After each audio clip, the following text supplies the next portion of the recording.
Fantastic. Thank you so much, Suresh, for having me as part of your Stella panel. It's truly a honor. Femtosecond laser assisted cataract surgery in complex cases is the topic he has given me. Sometimes the soft cataracts, which can appear to be pretty tough, and I think even in these situations, using a femtosecond laser does help. Basically, it's two passes of the laser that we do, one at one third the thickness, another at two thirds the thickness, and basically we make 500 microns honeycomb pattern. Goes so that the entire cataract is come to a emulsate, and with a very precise 5.2 millimeter rexus that has been created, removal of the lens becomes extremely easy. Usually, when you do a hydrodissection, the whole thing just slips out, and all you need to do is a bit of a phacoaspiration using modest parameters. There's absolutely no need for usage of phaco energy, and especially when you are doing a clear lens extraction in a hypro 50-year-old, etc. Having a very simple technique like this would be very helpful. As far as I have started doing soft cataracts in a different way, in the sense that I create a sextant and subsequently I do not hydrodissect in the conventional manner, but after removing the capsule in a down up technique, I go ahead and hydrodissect right through the central groove and then go on to the sides also. You could see the fluid wave passing through. And with the femto grooves that have been already created, with the with the hydrodelineation happening like this, what we do find during surgery is this: all these segments have been completely cut into specific pizza pies. And all I did was to remove some cortex and epinucleus that was there. And subsequently, there's no chopping, there is no lateral separation, nothing. All I do is to gently tease away the fragments that have been already created by the laser, but further delineated by the hydrodissection, so as to do this in a very controlled manner. So the so-called soft cataract can be dealt with either in a sextant pattern, or if it's an absolutely a pure clear lens, what I showed you in the earlier case, that is, you could just use a honeycomb pattern of about 500 microns each, and subsequently just simply aspirate the entire cataract out. Now, coming on to the other end of the spectrum, a hard brown leathery cataract, having a very precise, well-centered rexus of 5.2 millimeter itself is a great advantage. And in these cases, all I do is to again use a honeycomb pattern of 200 microns, cubes of just 200 microns each, and then bury the phaco tip into the meat of the nucleus and do a phaco chop. What I routinely find in these situations is that the amount of phaco energy that you use drops down by almost 50%. I strongly believe that phaco and lasers are not competitive but complementary technologies. Once the two of them are used as adjuncts to each other, you get optimal outcomes. And here, basically, what you're able to achieve is to uh, diminish the grade of the cataract. If it's a grade 5 cataract you're doing, if you do this kind of a honeycombing of the lens, then it softens up to about grade 3 or grade 2. Initially, I used to combine this honeycombing with sextants or octants, but now I feel that just softening up the cataract, using the laser, and subsequently chopping the cataract in the conventional way that I showed does help. And one of the greatest indications for laser cataract surgery is an intumescent white cataract. As you see in this case, you can see the lens capsule bulging forward into the anterior chamber.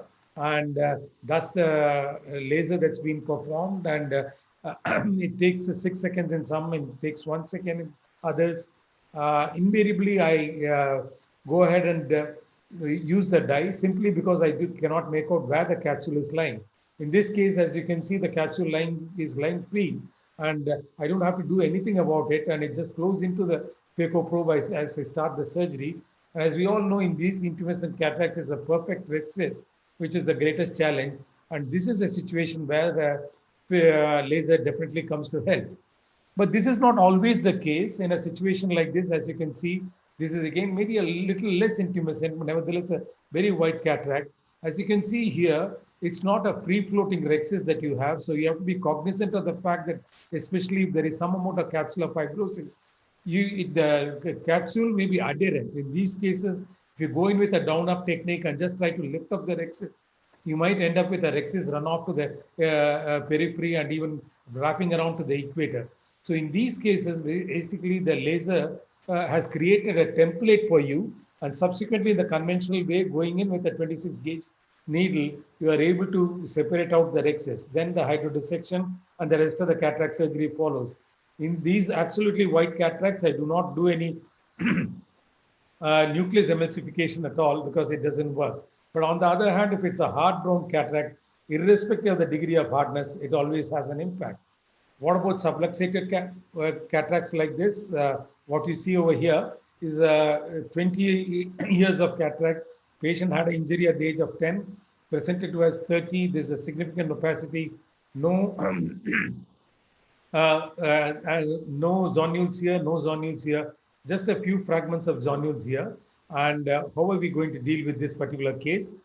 Basically, as might have been said earlier, the greatest advantage of femtosecond platform in this situation is to decenter the rexes, get a precise 5 mm rexes, not centered on the pupillary area, but centered on the capsular bag. Once you are able to adequately fix this bag onto the sclera, then the centration of this bag is going to be quite different from the situation at which it's presented to me. As you can see over here, it's a fairly soft cataract, and the other steps of the cataract surgery, whatever you're doing with the laser is just an add-on. The primary advantage, the primary use in this case is to precisely create a rexis where exactly you need it. Nowadays, I've actually given up making my incisions with the laser because I find that the limbal incision that I create precisely using a diamond knife or a stainless steel knife works much better. As you can see in this case, this is what you see under the operating microscope. Because I do not want any kind of traction on the lens capsule, what I do is to gather up the rexes in the center, going through a side port incision, instead of picking it up with a down-up technique. You can see there is no zonules here, no zonules here. It's literally stuck over here with these few zonules, partially absorbed cataract, been around for 20 years. And the good thing about this cataract is that this is not progressive. So if we are able to get it fixed on the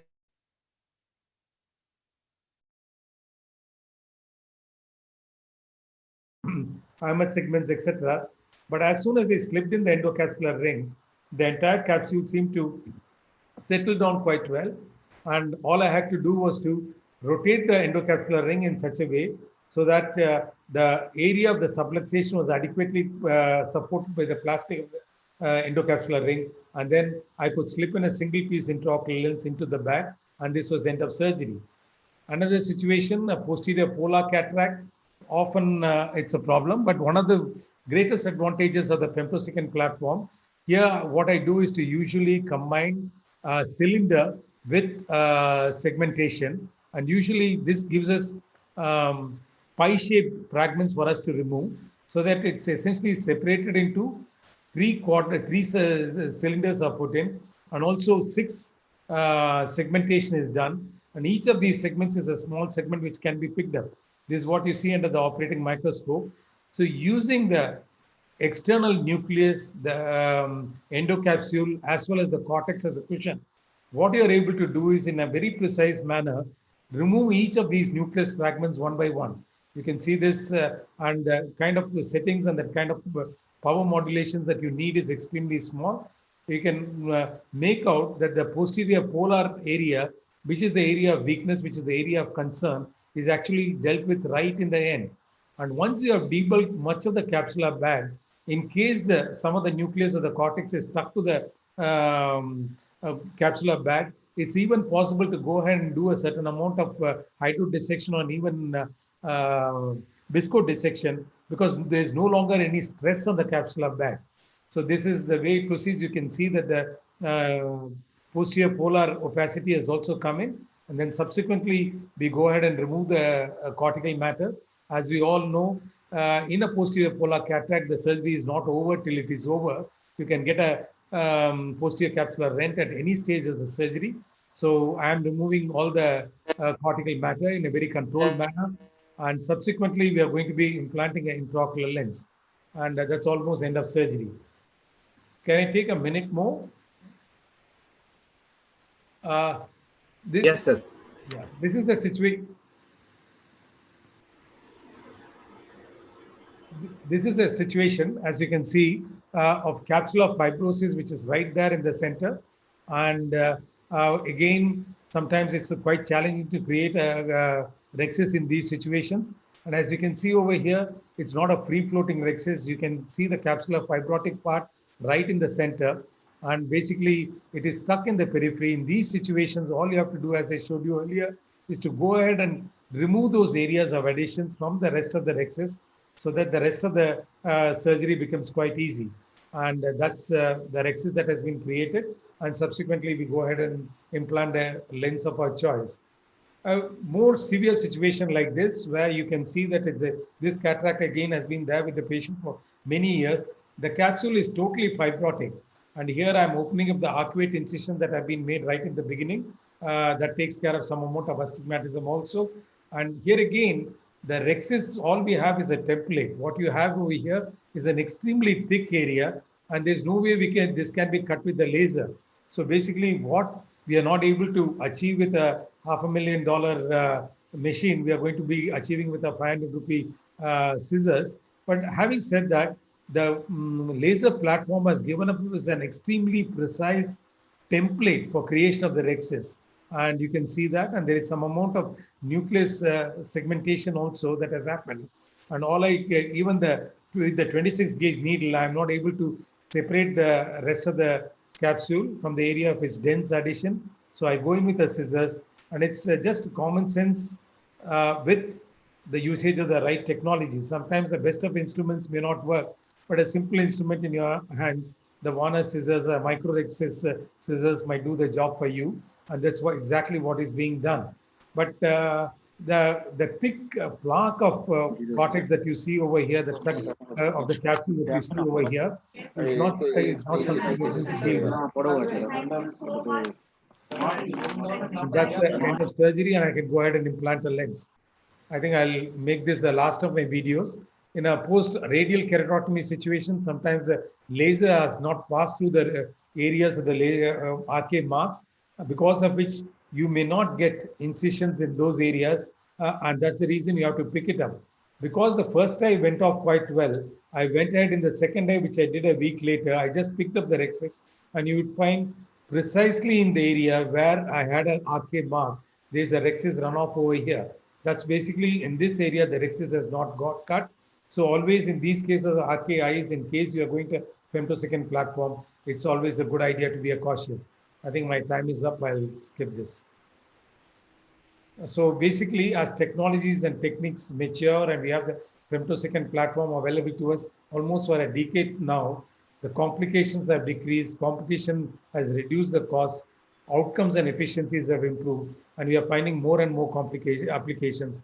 And I find today, femtosecond platform is more in use for the more complicated cataract surgeries than the cataract.